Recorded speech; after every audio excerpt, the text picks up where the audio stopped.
오늘 우리에게 주시는 하나님의 말씀 이사야 30장 1절부터 33절까지 말씀입니다. 이사야 30장 1절부터 33절까지 말씀 이제 봉독하겠습니다. 하나님의 말씀 경청하십시오. 주님께서 말씀하신다. 거역하는 자식들아, 너희에게 화가 닥칠 것이다. 너희가 계획을 추진하지만 그것들은 나에게서 나온 것이 아니며 동맥을 맺지만 나의 뜻을 따라한 것이 아니다. 죄 위에 죄를 더할 뿐이다. 너희가 나에게 물어보지도 않고 이집트로 내려가서 바로의 보호를 받아 피신하려고 하고 이집트의 그늘에 숨으려 하는구나. 바로의 보호가 오히려 너희에게 수치가 되고 이집트의 그늘이 오히려 너희에게 치욕이 될 것이다. 유대의 고관들이 소안으로 가고 유다의 사신들이 하네스로 가지만 쓸모없는 백성에게 오히려 수치만 당할 것이다. 너희는 이집트에게서 아무런 도움도 유익도 얻지 못하고 오히려 수치와 치욕만 얻을 것이다. 이것은 네겝의 들짐승들에게 내리신 경고의 말씀이다.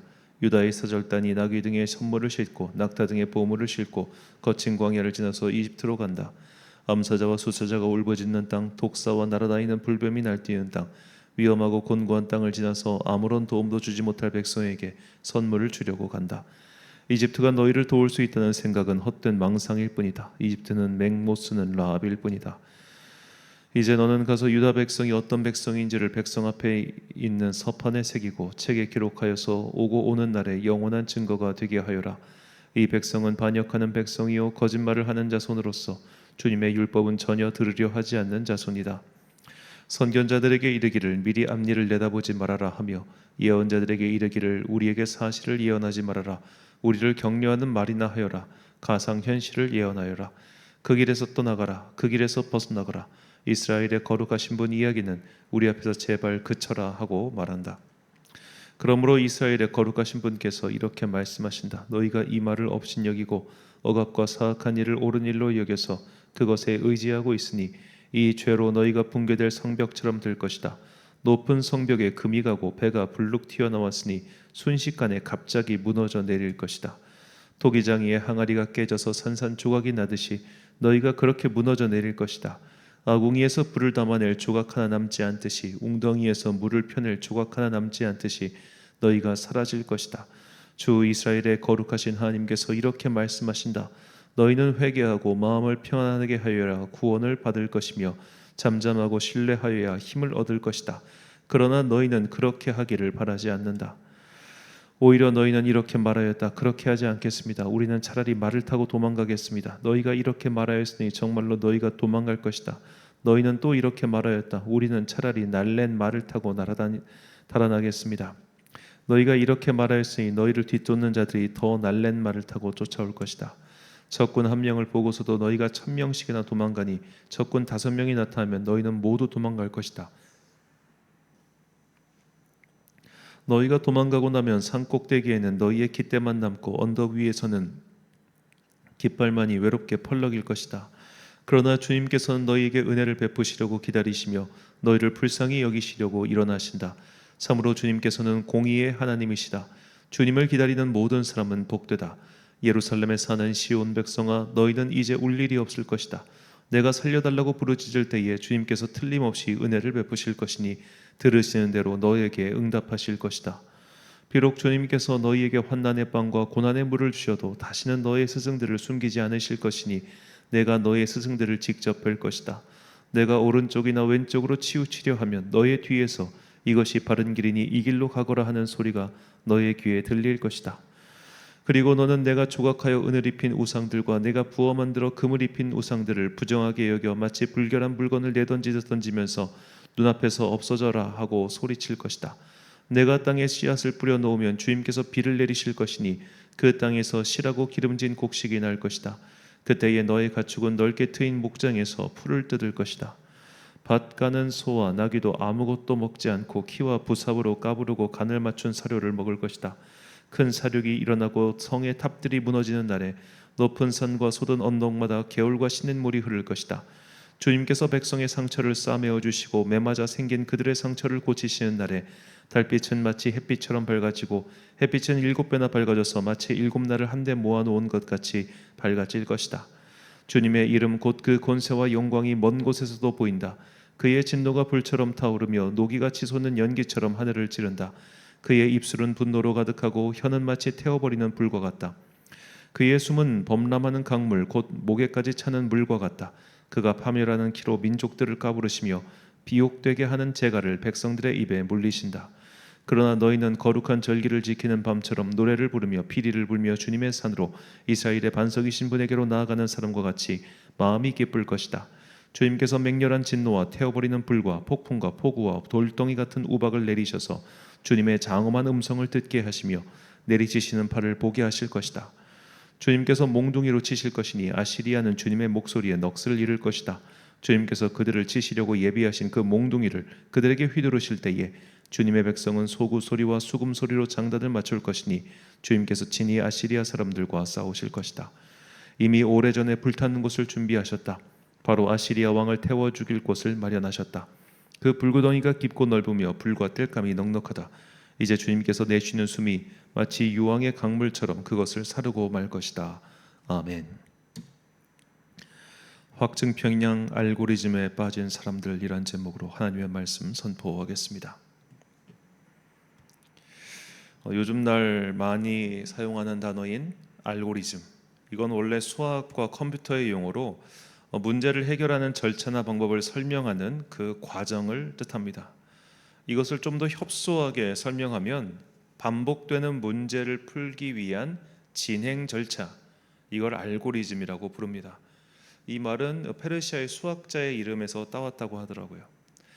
자, 이 알고리즘은 이 컴퓨터의 발전과 함께 우리의 일상에 아주 급속하게 스며들었죠.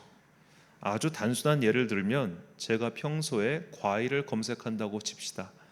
그렇게 인터넷, 하다못해 네이버가 됐든 구글이 됐든 거기다가 과일 구매라는 것을 검색하고 나면 그 다음부터 제가 네이버를 들어가든 구글을 들어가든 거기서 과일 구매와 관련된 여러 가지 상품들이 자동으로 제 눈앞에 뜬다는 겁니다.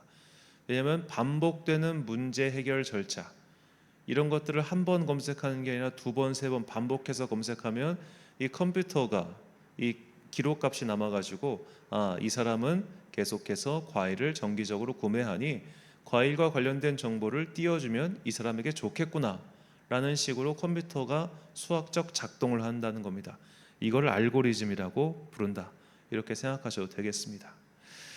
자, 이런 알고리즘은 우리에게 굉장히 편리하죠. 일단은 제가 자주 찾는 것을 얘가 알아서 찾아주니까.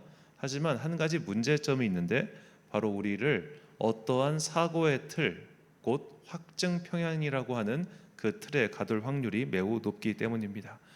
확증 평양이란 자기 견해와 비슷한 정보만 선택적으로 받아들이며 반대되는 사실은 무시하며 기존의 믿음을 강화하는 경향성을 뜻합니다.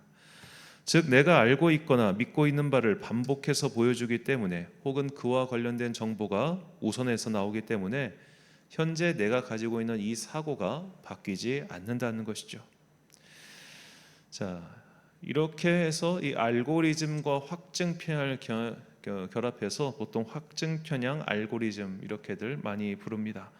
그래서 가짜 뉴스에 한번 빠지면 계속 가짜 뉴스에 빠지게 되고, 같은 정치 성향을 가지고 있으면은 그 정치 성향 뉴스만 우리 눈앞에 계속 뜨는 것이죠.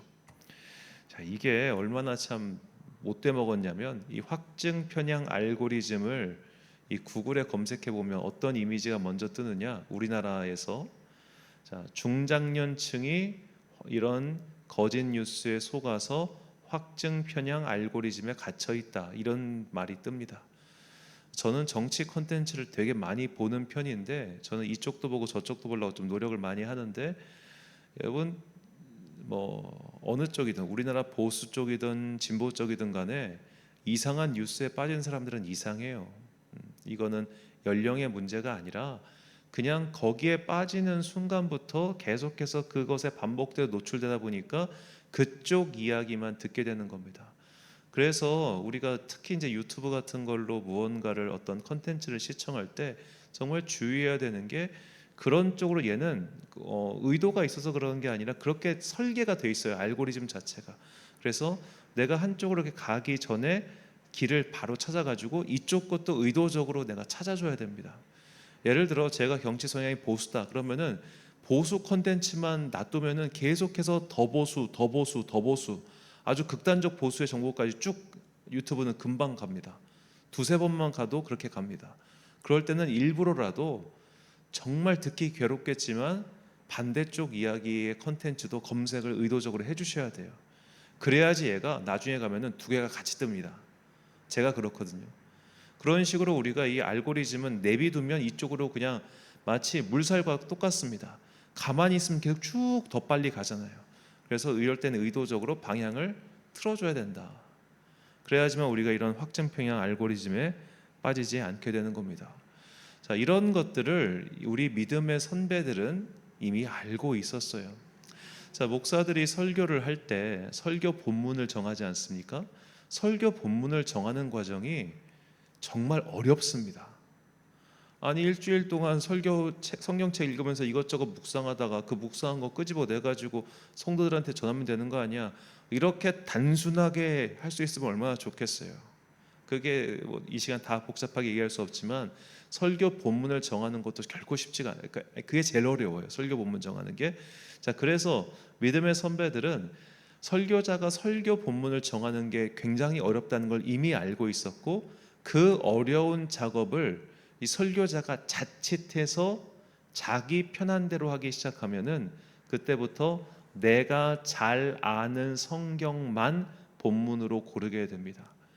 예를 들어 저도 이제 예레미야 같은 성경을 좋아하는데 그냥 가만히 놔두면 맨날 예레미야 설교만 한다 이거예요. 그래서 뭘 만들어내면 성무 일과표와 같이 그렇게 한쪽으로 쏠리지 않도록 성경의 다양한 본문으로 다 설교할 수 있도록 그런 것들을 만들어 놨습니다. 옛날부터 있었습니다, 이게. 그래서 6년 내지 5년 단위로 성경 전체를 다 본문 설교를 할 수 있도록 그렇게 짜놓은 표가 있어요. 교단마다 다 있습니다, 이거.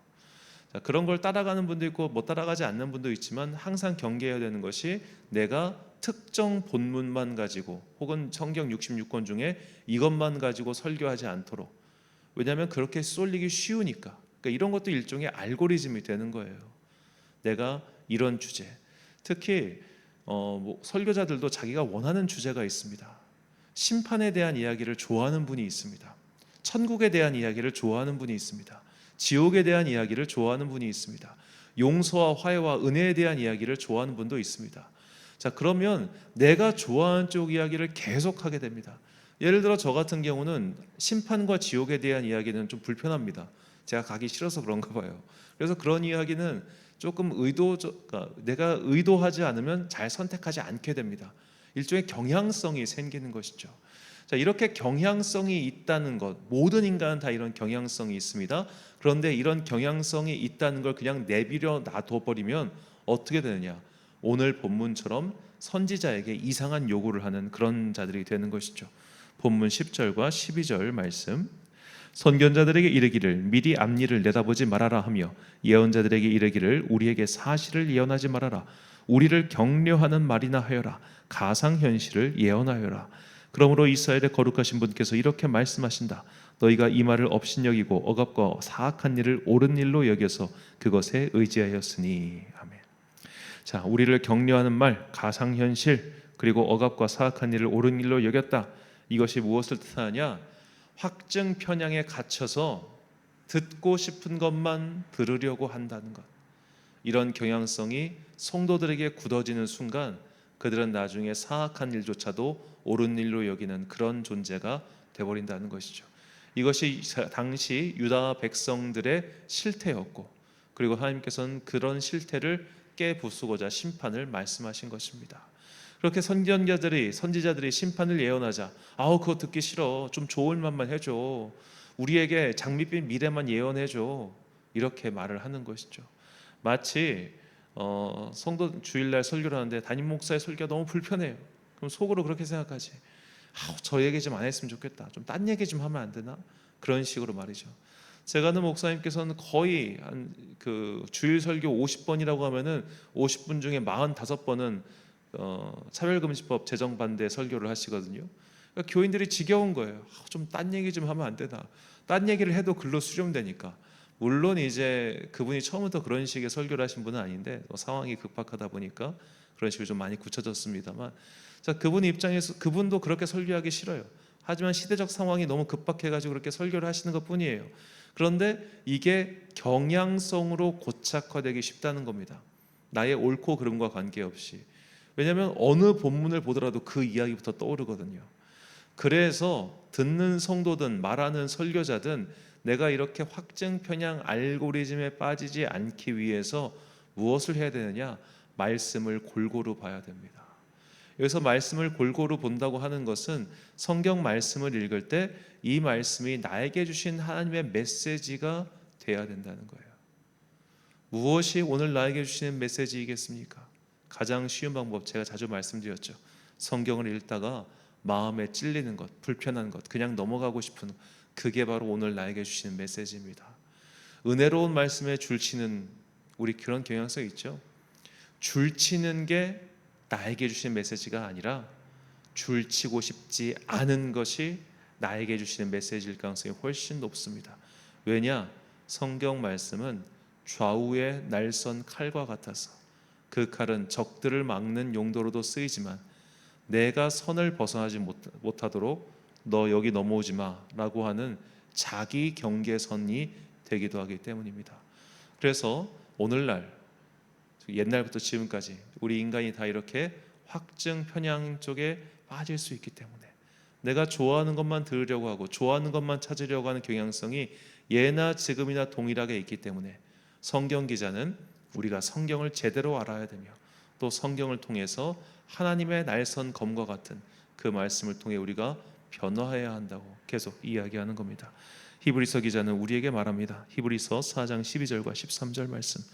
하나님의 말씀은 살아있고 활력이 있어 좌우의 날선 어떤 검보다도 예리하여 혼과 영과 및 관절과 골수를 찔러 쪼개기까지 하며 또 마음의 생각과 뜻을 판단하니 지으신 것이 하나도 그 앞에 나타나지 않음이 없고 우리의 결산을 받으실 이의 눈앞에 만물이 벌거벗은 것 같이 드러나느니라. 아멘. 사랑하는 천안광성교회 성도 여러분, 그리고 이 새벽을 함께 깨우고 계신 귀한 주님의 자녀 여러분, 성경은 참 두꺼운 책이죠. 그리고 다루는 주제 또한 광대하기 이를 데 없습니다. 이 중에서 무엇이 나에게 주시는 하나님의 뜻인지 아닌지를 구별하는 방법은 불편함에 있다는 것을 잊지 마십시오. 그래서 성경 말씀은 좌우의 날선 검입니다. 그 칼날의 방향은 적을 향할 뿐만 아니라 나를 향해서도 날이 서 있습니다. 그래, 우리가 이렇게 나를 찌르고 나를 판단하는 말씀의 검 앞에 제대로 서지 않으면 우리 또한 하나님께 크게 혼났던 이스라엘 백성과 다를 바 없는 길을 가게 될 것입니다. 혼나는 말 듣는 거 누구나 싫습니다. 저도 엄청 싫어합니다. 우리는 내 귀에 캔디 같은 좋을 말 듣고 싶어 합니다. 하지만 내 마음과 마주하여 내 마음을 말씀의 검 앞에서 판단받지 않으면 우리는 하나님을 믿지 않는 사람들보다 더 한심해질 수밖에 없습니다. 왜냐하면 확증 편향 알고리즘에 갇힌 사람은 내가 틀릴 수도 있구나라는 생각 자체를 못하기 때문입니다. 하나님을 믿는 사람이 오만하고 편향적이며 독선에 이른다면 어떤 결과가 나올지 우리는 너무나 쉽게 짐작할 수 있죠. 하나님의 말씀을 취사 선택하려는 이 마음이 우리 안에 없다 할 수 없습니다. 그래서 항상 경계하며 겸손한 마음으로 말씀 앞에 서야 합니다. 언제나 이 성경 말씀이 그릇된 방향으로 흘러가기 쉬운 우리 영혼의 경계석이자 파수꾼이 되시기를 예수님의 이름으로 축원합니다. 기도하겠습니다. 사랑과 은혜가 충만하신 아버지 하나님, 주님의 말씀은 좌우의 날선 검입니다. 그 검은 악한 마귀를 무찌르는 칼이기도 하지만 동시에 우리가 경계를 넘어가지 못하도록 지키는 파수꾼의 무기라는 것 또한 깨닫게 해주시니 감사합니다. 우리가 확증 편향에 갇히지 않게 하여 주옵소서. 내가 좋아하는 것만 찾으려고 하고 내가 듣고 싶은 것만 들으려고 하는 이 연약한 마음을 주여 용서하여 주시고 이제는 말씀 앞에서 경외함으로 주님 앞에 무릎을 꿇고 모든 말씀을 주님의 뜻으로 깨달아 내가 듣고 싶은 것만 들으려고 하는 것이 아니라 오히려 듣기 싫고 외면하고 싶고 귀를 막아버리고 싶은 그 말씀이 오늘 나에게 주시는 주님의 메시지임을 깨닫고 그 말씀을 붙잡고 더욱더 열심히 기도하는 주의 자녀들 되게 하여 주옵소서. 이제 슬슬 우리는 업무를 마치고 다음 주 명절을 기다리고 있습니다. 주님께서 모든 사람들에게 새 힘을 더하여 주사 이 추석 명절이 정말로 기쁨의 명절, 회복의 명절 되게 하여 주옵소서. 오늘 하루도 참 좋으신 우리 주님의 은총과 평강이 모든 성도들과 함께 하시기를 간절히 축원하오며 이 모든 말씀 우리 구주 예수 그리스도의 이름으로 기도드립니다. 아멘. 오늘의 기도 제목입니다. 하나님의 말씀은 외부의 적을 막는 칼이자 내부에 있는 사람이 선을 넘어가지 못하도록 지키는 파수꾼입니다. 좌우에 날선 검이라는 성경 말씀의 역할에 대해서 묵상해 보시고 나에게도 성경 말씀이 과연 그러한가 하나님께 정직하게 말씀드려 보십시오. 오늘 주신 기도의 제목 가지고 기도와 묵상에 힘쓰는 하루 되시길 바랍니다. 기도하겠습니다.